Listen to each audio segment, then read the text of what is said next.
Hello, MS Live. I'm your host, Dulci Hill, and today is Thursday. And let me see, let me look at my surroundings. All right, a lot of stuff going on for me, but that doesn't matter. Anyway, let me work on this camera a bit.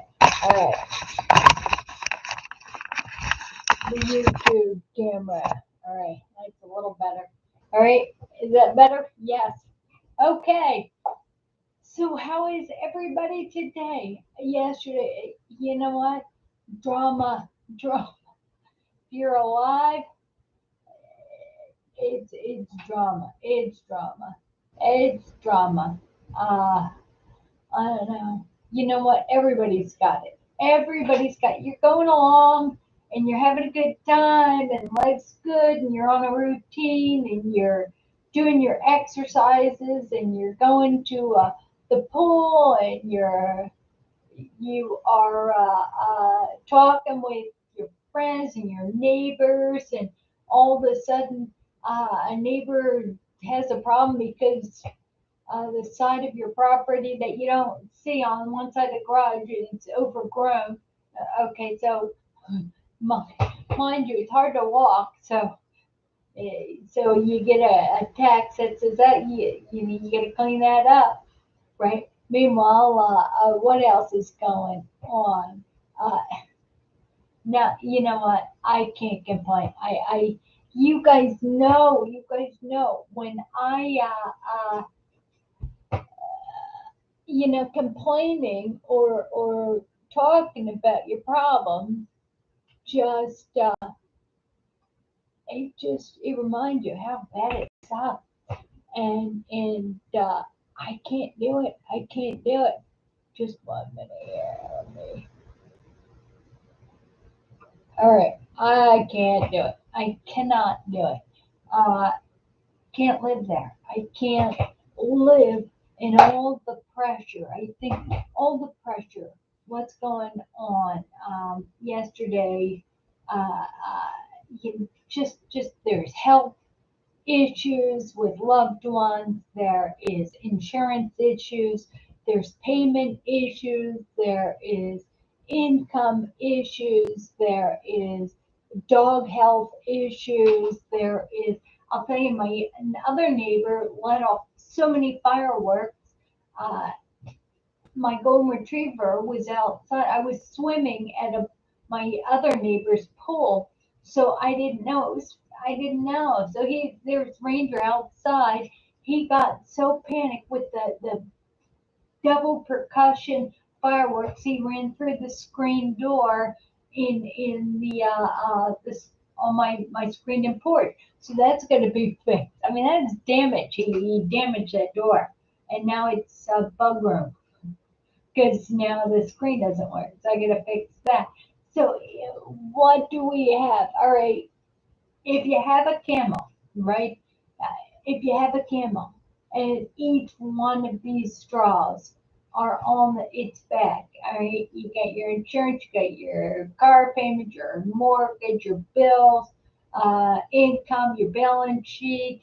Hi, Robert. Um, you have all that stuff. Hi, Karen. So then you have that. Then you've got the health of the dog who's got arthritis and a hip dysplasia. The hip's not even attached. It just hi Daniel. It's just too much. So then all of a sudden you're limping and you're not feeling well. And hi, that's right. I have a camel. You know what? So all of these pressures, if they're all on my back, if they're all, oh gosh, I'm not feeling well, I've got to go to the emergency room, I've got to figure out why this insurance is not major medical when it was supposed to be, and we're paying $160 a month.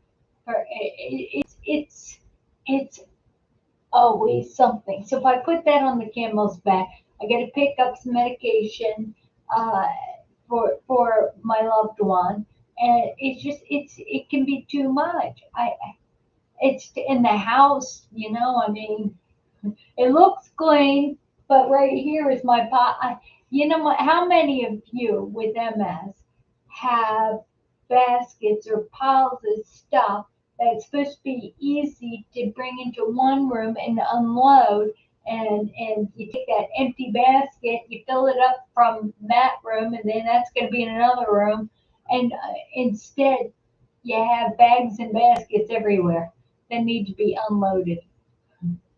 And meanwhile, I've been swimming in several since Larry's pool, but it's not about me. So I could have gone out.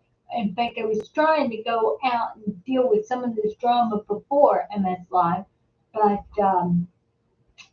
you know, I just can't do it. Hi, Jim. So too much, right? When you're when things have come to a wall, when you hit the wall because you have one camel, the way Sarah's is one no, she's got 17. What is, no, that's all. I read that wrong. I'm sorry, but when you have one camel, if all that pressure's on your back, it's gonna break. I'm a small girl, you know, it's gonna break. So what do? You get a herd of camels. You can't bear all that pressure, right? So I'm looking at that. And I've got to call this insurance agent, and you know, because what I've just got to go to war and to get medication for my loved one. You know, take care of the dog. I have to exercise. I have to do the banking. It would blow your mind because if you told me everything that's going on in your life, it would blow my mind. And it's like, no, you can't do that. You can't. I can't do that. You can't do that. How can you have a disease that is all encompassing everything? How can you do this? How can you do this and have stuff happening? It's like, no, no, no, no, no. You know, can't we just sign up for one thing? You know, can't we just sign up for one? I'm gonna be the sick person. I want the caregiver. You know, I want to be driven around to the pool. You know what? But that's not gonna happen, right? Because I know I have to fix everything. But that's true. One day at a time. I still. Yeah, it is. The problem is in the United States, you buy insurance, right? We bought private insurance with my husband. We bought that private insurance, and the problem is that you know, the problem is that we think it's going to cover a certain amount, and the agent that sold us the policy medically bound him for it. So I'm going to have to figure that out. But then again, I'm talking about issues that could bring me down. So, and I'm not going to do that. I'm not going to do that because you have stuff. We all have stuff. This stuff, if we think about it, this stuff can be overwhelming.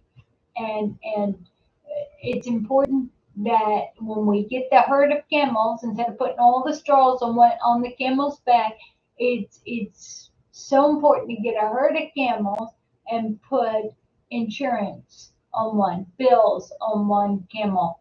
All right, and like when this catastrophic thing happened, this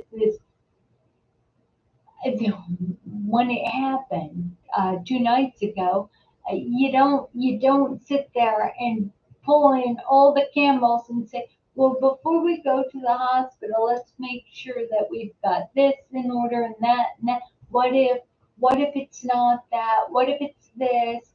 You don't do that, right? Because if you do that, you're letting emotion dictate your reaction. Instead, you send all camels back. Bring up the immediate camel is that you've got a loved one with a health care crisis, right? All right, logically, I'm only dealing with one camel. I'll figure out the bills. We'll figure out everything else afterwards. We'll figure that out. But right now, we're going to deal with the health. Oh my gosh, it just, yeah, it is. But I'll figure it out. I will figure it out. I will figure it out. But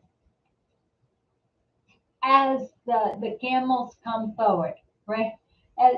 Call them forward, right? So when I'm done with MS Live, I will hosting the show. I will call his insurance agent, and I'm gonna dance. I'm gonna dance. I'm gonna dance. He's gonna because yeah, yeah. This is anyways. But we all have issues. And the thing is that when you call somebody and they say, "What's going on? What's going on?"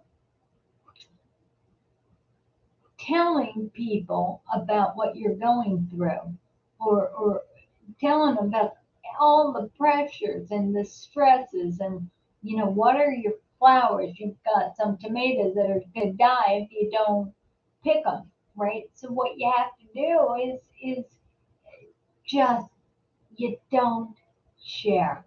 You only share if sharing can enlist the help of the person you're talking to.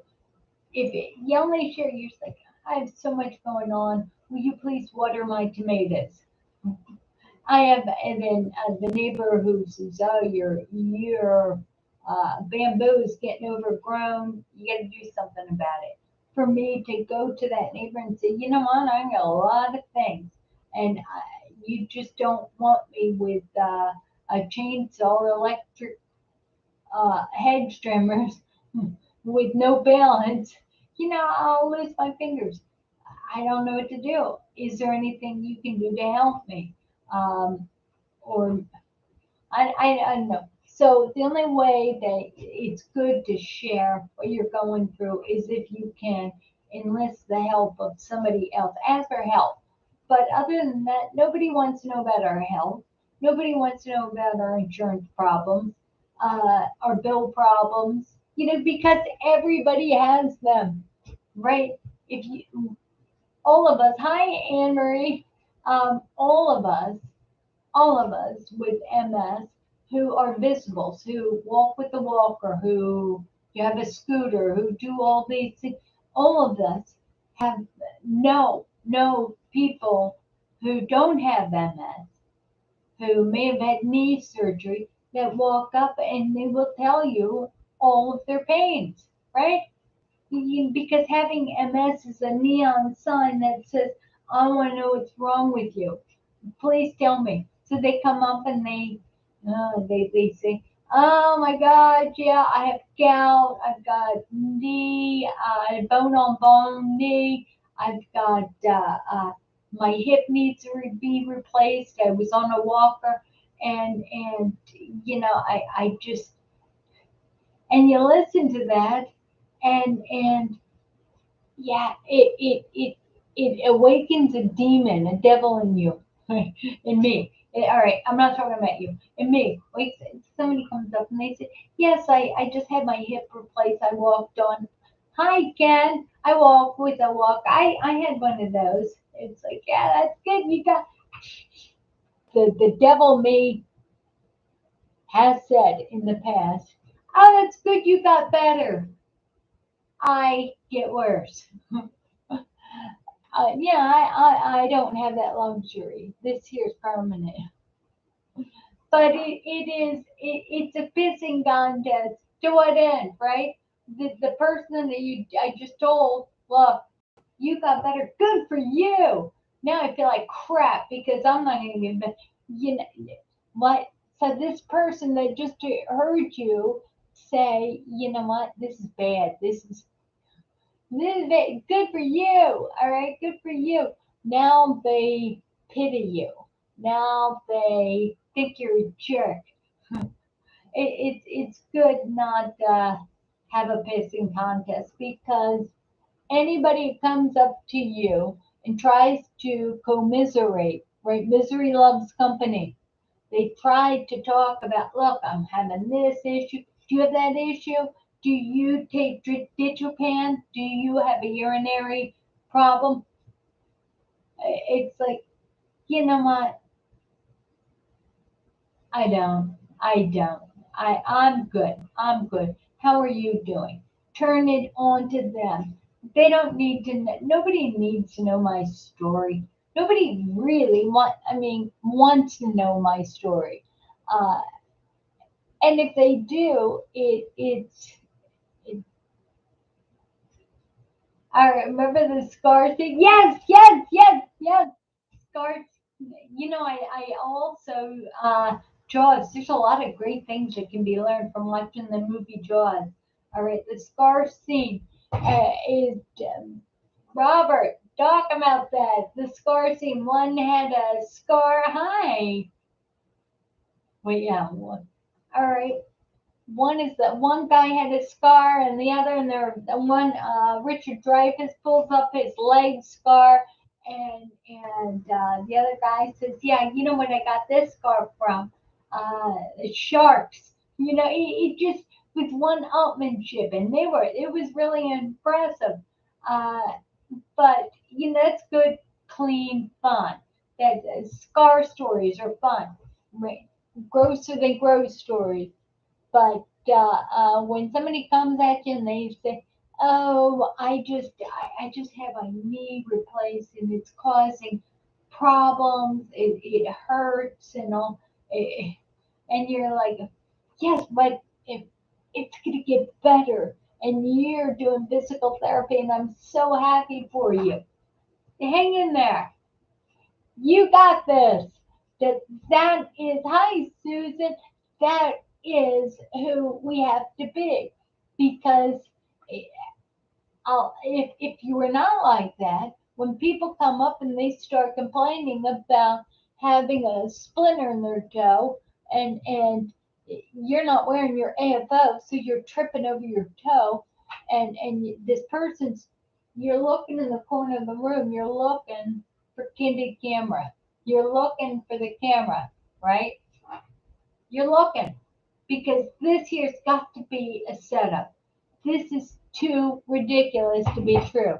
Who would go up to a person who is catatonic in the hospital, laying there moaning? Who would go up and say, I had a sleepless night last night too. Yeah, I didn't sleep well. I mean, it's funny. You can't write this stuff that is, but I'm guilty of the same. Your audience. I think you have to have kids before God puts a safety trigger on your tongue, which I definitely need. I definitely need, but I'm not going to need it when I call the insurance company that sold the policy that we had spent probably $50,000 over the course of 4 years. Nah, probably not. But it's a lot. It's a lot. So anyway, just and that's why I'm not telling you everything. There's just a lot of things that's going on that is could be stressful. And a lot of people say, well, you're under so much stress. You're only under stress if you engage your feelings, right? How do you feel about this situation? Well, the engaging your feelings on the situation will give you stress. So if it's logical, it doesn't matter your feelings. It doesn't matter your feelings. If your dog has to go to the vet, oh, I feel so bad about that. A dog doesn't care, vet doesn't care, the money doesn't care. Nobody cares. how you feel about the actual fact that this dog has to go to the vet, right? We do things because they need to be done. It's so important that we look at everything that happens in our life as an issue, as something finite, as emotionless as a bottle. As we have to do that. We have to do that. We have to, yeah, we absolutely have to do that because if we don't, then we'll have emotions. And what happens when you get too much emotions? Can't do anything. You're hysterical. You're in the corner. Oh my God, you're crying. You're get that out. Get that out of your system. Right? There's time in the future.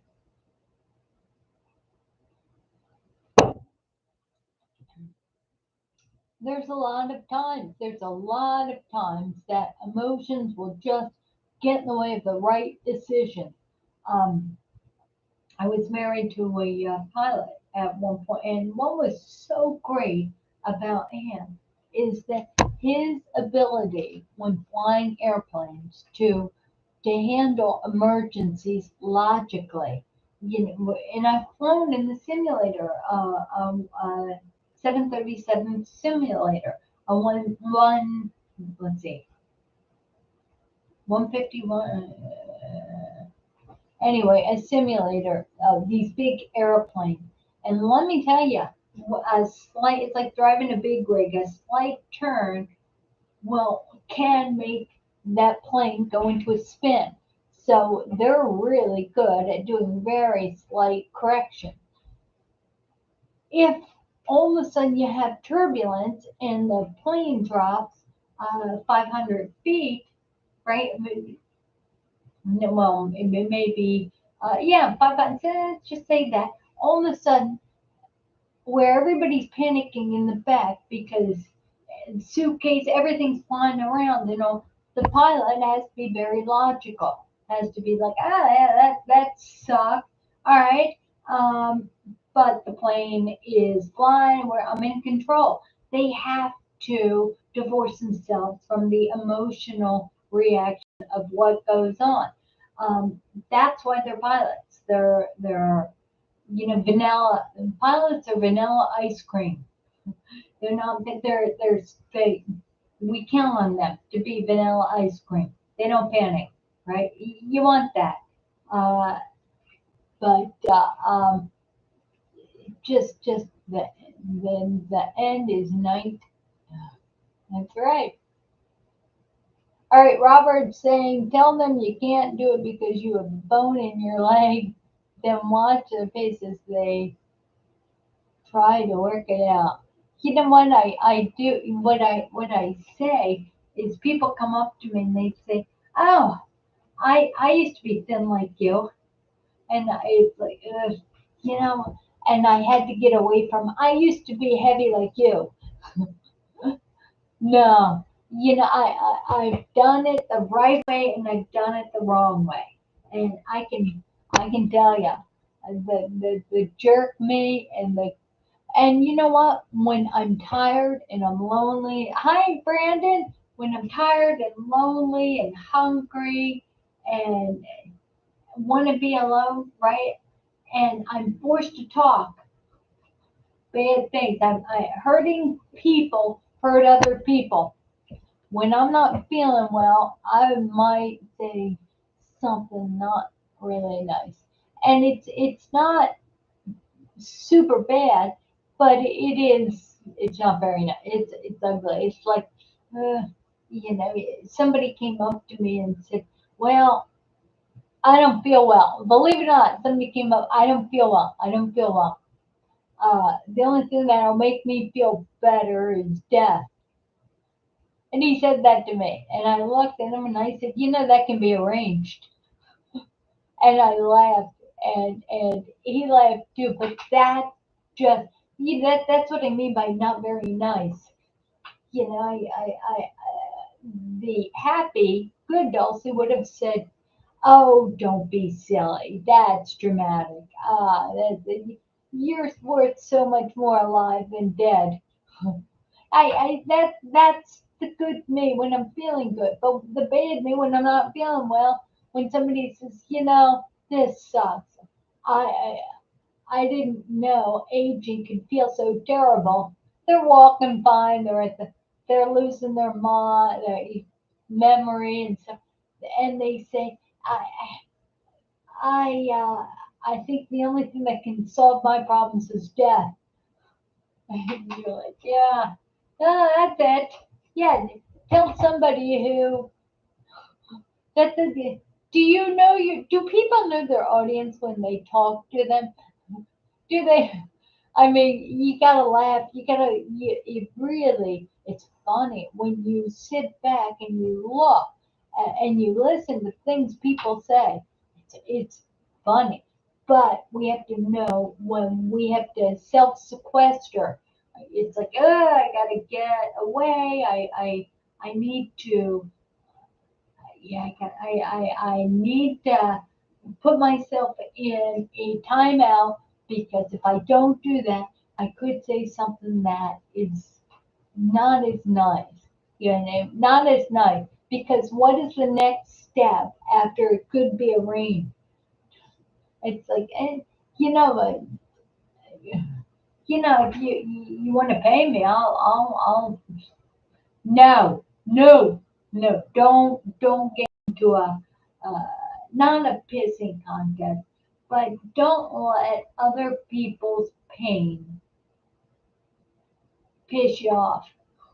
You can't do it. You can't do it. Because hi, Chris. Because every single person out there is in pain. Everybody is in pain, right? Everybody. And just because your pain appears to be worse, it just doesn't matter. Yeah, it doesn't matter. It just doesn't matter. Because they see your smiling face and your kind eyes and the look of love you have for them, and they just pour out like you're their psychologist, like if you're their doctor. They pour out, and it's so important when I go out to pray for compassion. I have to be a compassionate friend. Love, I have to do that. I have to do it. Yeah, that's right. Misery loves company. It's true. It's true. And Gina pulls away from drip, drip, drip. It's true. There's some people, there's somebody I've been friends with for, oh, God, 30 years. She has MS, same as she was diagnosed same time. She's my same age. Eh, But every time I talk to her on the phone, she acts like my neurologist. She says, "What's going on in you?" Well, yeah, I can't stand up straight because of this attack I had. I've got all these lesions, and she will tell me, "Well, you need to do this or that or the other thing," and it's like nobody knows what you feel, and it's like MS Live here. We can give each other suggestions, but I've evolved having this disease so long to the point where there is no one, hi Maureen, there's no one solution for everybody's problem. I mean, the cannabis, medical cannabis that I tried like crazy to embrace, and I have. I've done that, and I did an algorithm. I did everything to study the scientific facts on why certain strains will meet your cannabinoid receptor. Yeah, yeah, yeah. I did this. I did a spreadsheet. Did this. What you can put in the symptom, and it'll tell you the strain that's good for you. Only when I go down to the establishment, the dispensary, and I say, okay, well, this stuff is supposed to be really good. Do you have this stuff? For MS, for spasticity, for depression, for energy. Yeah. And they say, yeah, we do that. So you buy it, spend $50, go home, you try all that, and you come back and you're like, what the heck? Everything, my spreadsheet, the Bud Master, everybody said this is supposed to work. Why isn't it working? And they look at you and they say, well, you know what? It doesn't work on everybody. It can have the opposite effect, like medication can affect people differently. So you know what? That you rip it up and you're like, okay, so it's all junk science. I don't know. Maybe for normal people, they can. It's more, but it's more predictable with a normal immune system, with a normal person. But for people with MS, forever, I don't know. I don't know. You know, Brandon. Um, Now, you know what? In Maryland, yeah, there's a lot of dispensaries. I've been around, but I was eye open when I was in California for most of the month of June. Right when I was there, I went to a dispensary there, and they were half, no, probably one third the price of Maryland medical marijuana. They knew, you know what they told me? Here's something for you guys who are on medical marijuana. What he told me is that on the East Coast, everybody's trying to give me sativa for energy. But for people with MS, we in our nerves, we've had it so long and our nerves are really sensitive. A little bit of sativa on our nerves, or a lot of sativa, uh, sativa, like sour diesel or green crack, all this stuff is good stuff, except when we smoke it or if we eat it or stuff, it makes our nerves super, we're not as comfortable. You don't feel good. So the guy in California, he said, oh, you need the indica indica energy. Yeah, let's see. All right. This says baking spices kissed with a tinge of soil. Yeah. So this here is indica. It allows you to relax, and that kind of softens your nerves.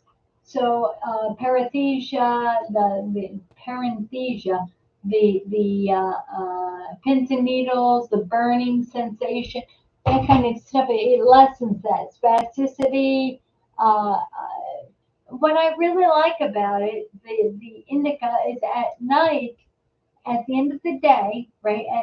And you're trying, your brain is going so fast, and your body says, no, no, no, no.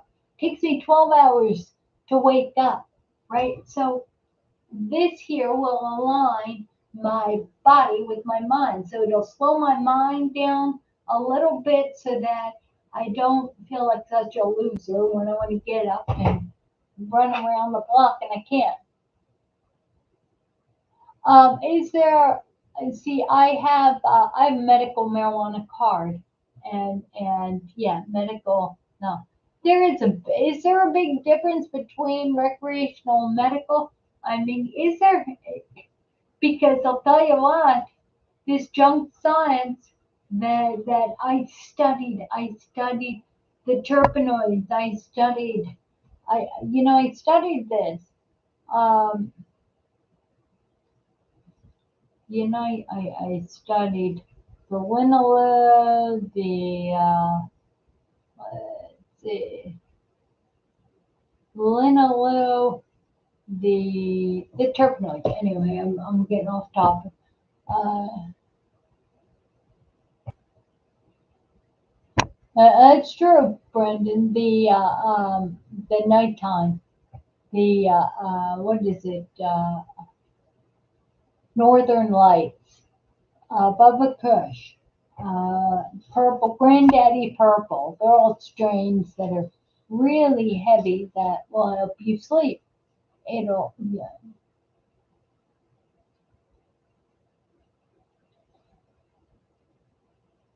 Oh, hi, Rose. Okay, I'm sorry. Oh, I'm sorry. All right. So, yeah, it can be tricky.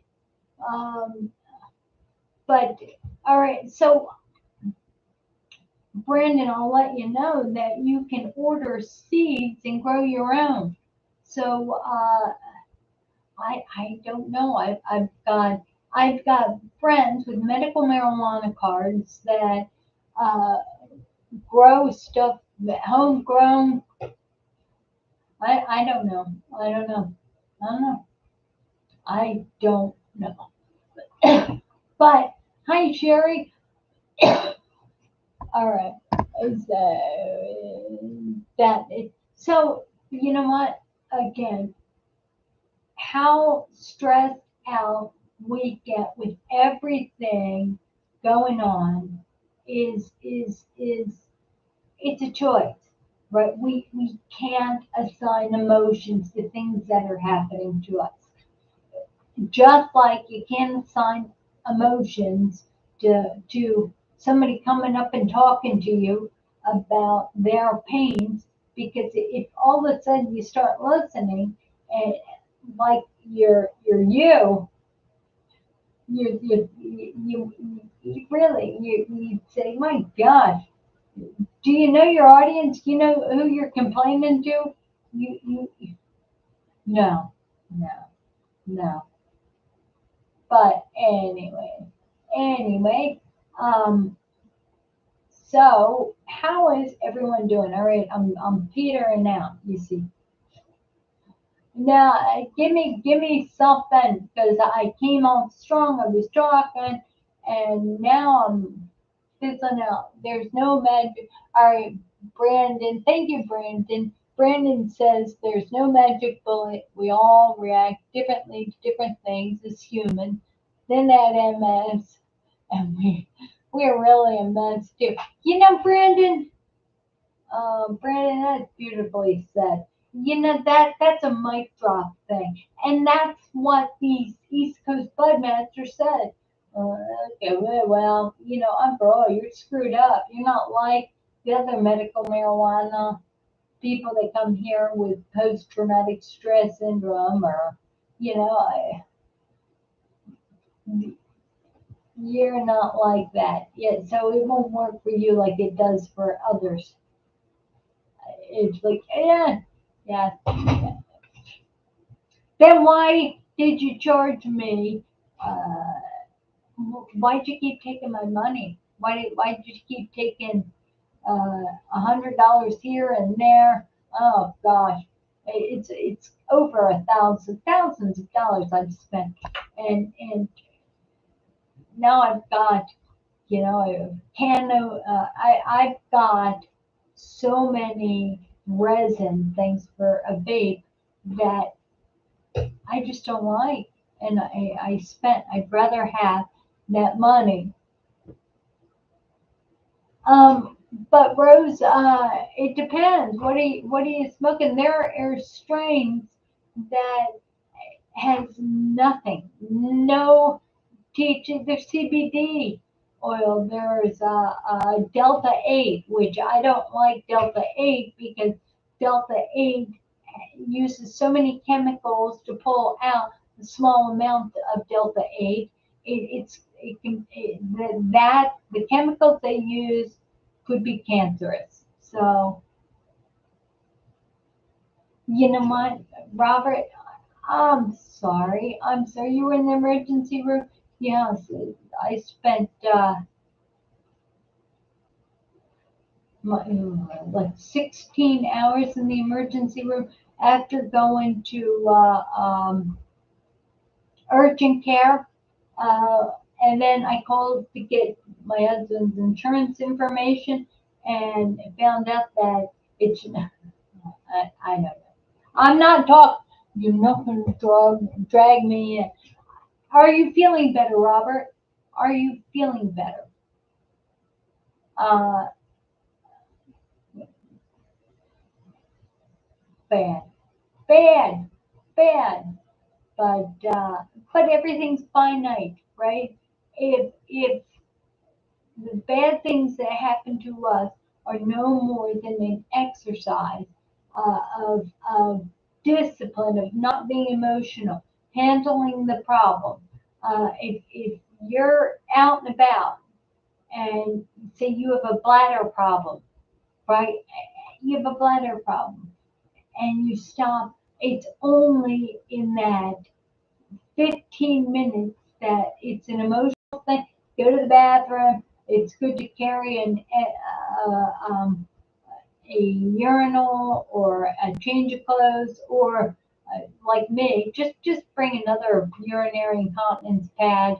Uh, just, but there was time. There was time that it was so much was going on that didn't need to be emotional about it or think about it, that I brought incontinence pads, full brief, right? And I'm so glad I did, because I couldn't, when I was dealing with the doctor, when I was dealing with insurance, when I was dealing with medical questions, there, you know how your bladder just sneaks up on you.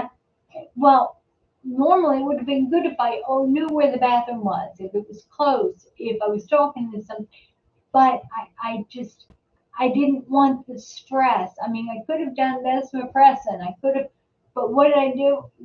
Just threw that on as I'm talking. It just, I wasn't gonna deal with my bladder having, acting like a toddler while you're on the phone. You're talking on the phone, you're like, yeah, mommy, mommy, mommy, mommy. And that's your bladder. So you're talking to the doctor and your bladder is like, mommy, mommy, mommy, go potty. I get to go potty. You're like, shut up. I'm gonna diaper. I'm gonna ignore you. Go. If you have to go, go. It's like, I'm talking to the doctor. I will not be distracted. It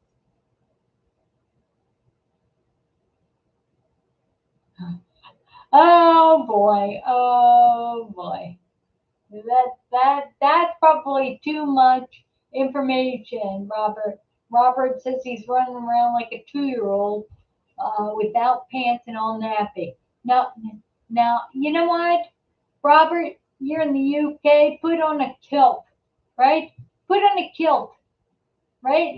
Pull in some Scottish roots and put a kilt on, because she can't run around without pants.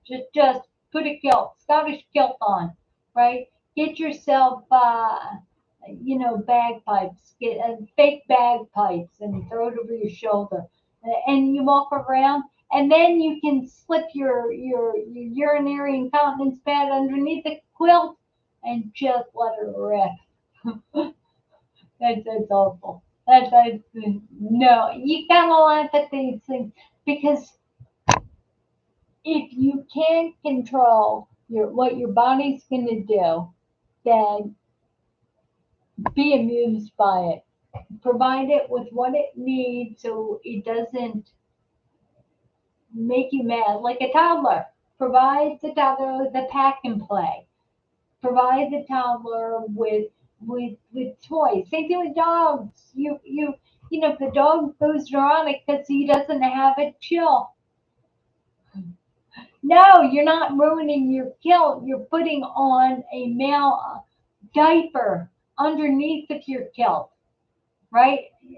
No, you need to do that. I've got a kilt. I've got a long kilt, but it's too warm. In the winter, I can wear that. But in fact, I should pull it out because my legs do get cold at night for circulation reasons. But by any chance, who else is right?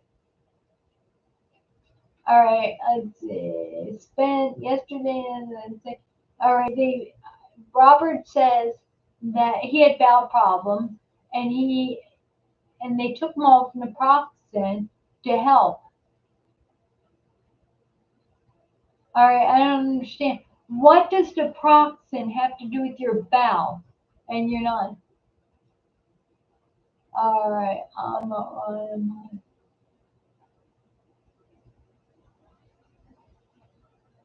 yeah, you know what? But we girls have it a lot easier. We girls can wear a dress. Oh, I'm sorry. We girls can wear a dress and wear an incontinent pad. Or yesterday I wore a dress all day and I brought pads. I kept replacing them. Oh, it's like, and it wasn't an issue. Um, so when 4th of July weekend, every picnic we were invited to, set yourself up so you don't fail, right? Just set yourself up. Incontinence, scooter. I brought my scooter around when I should have brought my walker, because scooters on grass with divots are bad. Because what happened, I fell over. And this always happens. This always. So I don't know. I don't know. It's always something. But walking around in the house with, you know, and there's a certain amount of dignity that we need to provide for our bodies, in that, just put something on. Put on a dress. Put on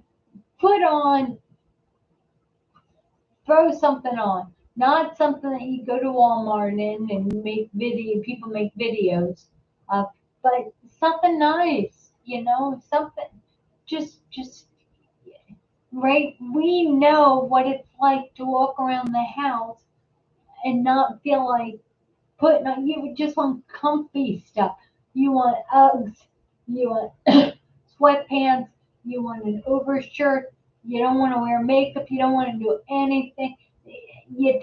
And then there's the girls, right? Or you boys don't want to do that. No, I'm kidding. But what it is that, just for today, if we get up and we put on something, even if it doesn't look fancy, it looks fancy, but if we think of it as sweats, right, and a maxi dress, right, if we think of it as sweats, instead of thinking jeans, I'm jeans. Yeah, why would I want to wear jeans that button up, that is impossible to get down real fast? It's like, hey, I can do that. I do that every once in a while.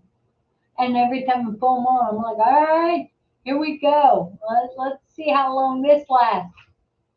Anyway, it's all good. It's all good. It's all good. Hi, Ruth. Yeah, all right. Sherry's laughing at me. Yeah. And why are you laughing at me, Sherry? What did I say that made you funny? Made you laugh? But it's true. So, what does anybody else get up and I can't believe the stuff I've got to deal with. But I'm going there again. I'm going there, and that's not going to happen, right? I'm supposed to. What am I supposed to do? I'm saying, you guys. Hi, Ruth. What now? What am I supposed to do when things are overwhelming? When I've got so many camels, I've got so many stressors. Does anybody know, watching any of my videos? Give me my own advice. All right, what am I supposed to do? Does anybody know? Make a list of camels. All right, what am I supposed to do? I gotta get. uh, refill, or I have to get meds for my spouse, insurance, get that taken care of. Uh, See that? And while I'm talking to you, I will absolutely forget because I know right now, but then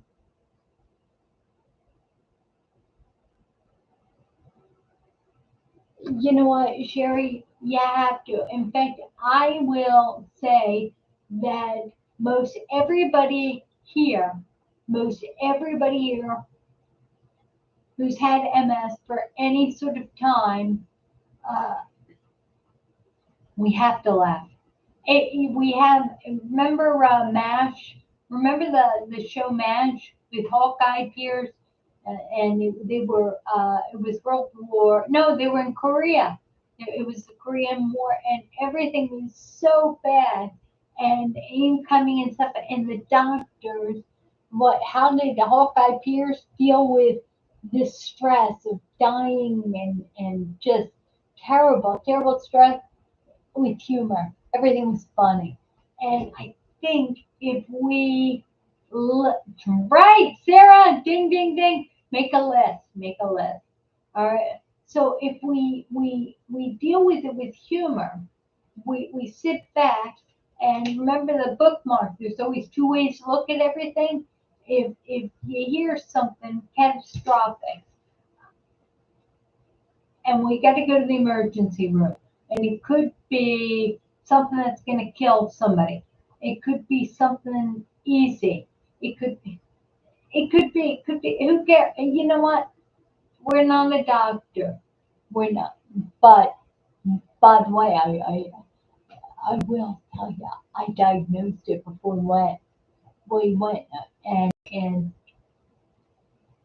it makes me kick myself because the diagnosis that I was pretty sure I wasn't 100% sure wasn't so, and I'm not a doctor, but I studied so much medicine in my life, and I gave my a neurological exam. When somebody, tell me something, when somebody's having difficulties and they're not sure whether it's vertigo, it's a stroke, it's they ate something, right? Every single one of you with MS could have done what I did. Every single one. I sat down and I did a neurological exam. And you know that, does it feel the same here? Open your mouth. Is this? Do this, do this. Does it, do you hear the same? Tap your toes and all. And when it yeah, that's right. I like that, Robert, reminding us that if we look at everything as spoons, right? We can. It's uh. So anyway, so I did that, and it's just. But they still put them in every expensive machine. Oh, I don't know. I don't know. So you say make the list. All right. Sarah said make the list. I have a video. What are we supposed to do when things get overwhelming? We get too many camels that we even forget we have a camel with that problem on it. We have to write down all of our camels' names, all that we have to deal with that, everything, right? The medicine, insurance, uh, let's see, exercise. Well, I wanted to swim today. I just don't know. I don't know, maybe later. I don't know. I have to do that because I've not exercised, and I got a feeling swimming. It doesn't feel like I'm doing anything, but I think that is a stress release internal. Even though I like to say can't feel stress because I don't assign emotion to things that have to be done regardless of your feelings, right? When hi Joseph, when when Ranger ran through the screen door, it's like, yeah, you can walk around and say, oh, that sucks. Oh my gosh, that's so much money. Oh, it's the whole door has to come off. It's going to be re-angled, shimmy. It's going to be screened. I could sit there and say, oh, frickin' fracking, that sucks. I hate that. Oh, I'm so upset, right? Or I can look at it, the golden retriever got scared to death. He thought he was being shot because these fireworks ran through the screen door. I'm not mad at the golden retriever because he was afraid. I why have a visceral reaction over the money that it's going to cost to fix his damage? It's finite. It's not an emotional thing. Yeah, it stinks, but why have that add to the stress? Oh, I'm stressed out. My dog ran through my screen door on the like, oh, you choose that to stress you out? No, no, no dog running through. The property being destroyed is not going to stress me out. Uh, uh, Not being able to do things like I want to do, that could. There's one thing that stresses me out, really, when I know I have to get something done. I'm in the process of doing it. It's taking so much mental effort and physical effort to do that, and somebody calls on the phone, or somebody wants to talk, or rings the doorbell. It's ugh, you're breaking my mojo. I'm right in the middle of doing. I don't say that, but uh, uh, anyway, it's top of the hour. I hope everybody had a good 4th of July, good Canada Day. I spent all day in the emergency room with my husband in the urgent care, which probably is not going to be paid for by anyone but us for the rest of our lives. But, you know, it's finite. It's fun. Do I have to have an emotion? Yeah, it sucks, but yeah, we all have things that suck, right? Well, now let me try to make that happen. Get these things taken care of. I made yeah. He has vertigo. It was vertigo. Uh, but I'll tell you what, sitting there in front of him, just assessing, I was like, all right, are you having a stroke? And I did this neurological exam, and there was some things that were not revealed, well, that were revealed that could be something else.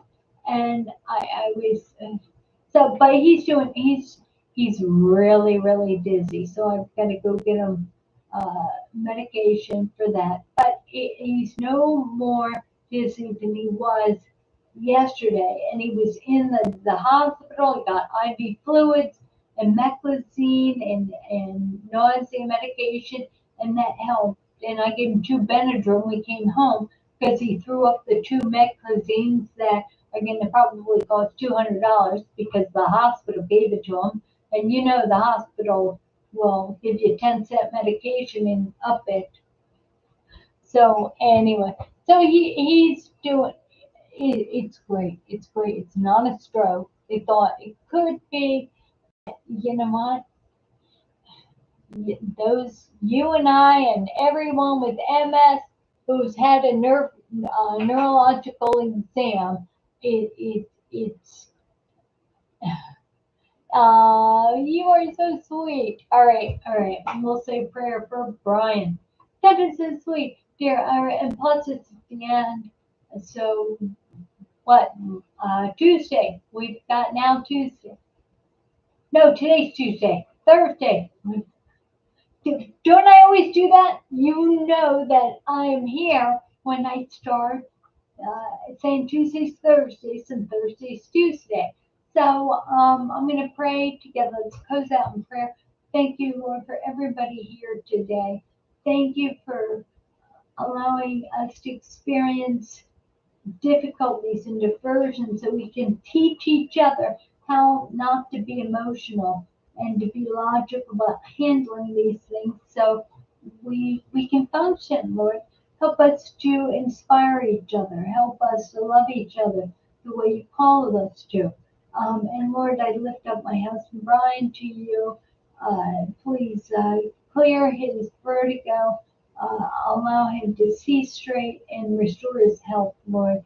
Uh, it's just, you're so amazingly awesome. And we just give great thanks to you. Thank you for MS Live and everybody who joins us and participates. Thank you, Lord. In Jesus' name I pray. Amen. All right. Okay.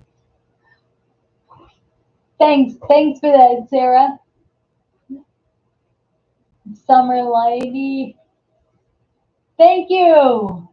Thank you. Thank you. All right. Thank you, everybody. All right. Thank you. Love you all, and I will see you on Thursday. All right.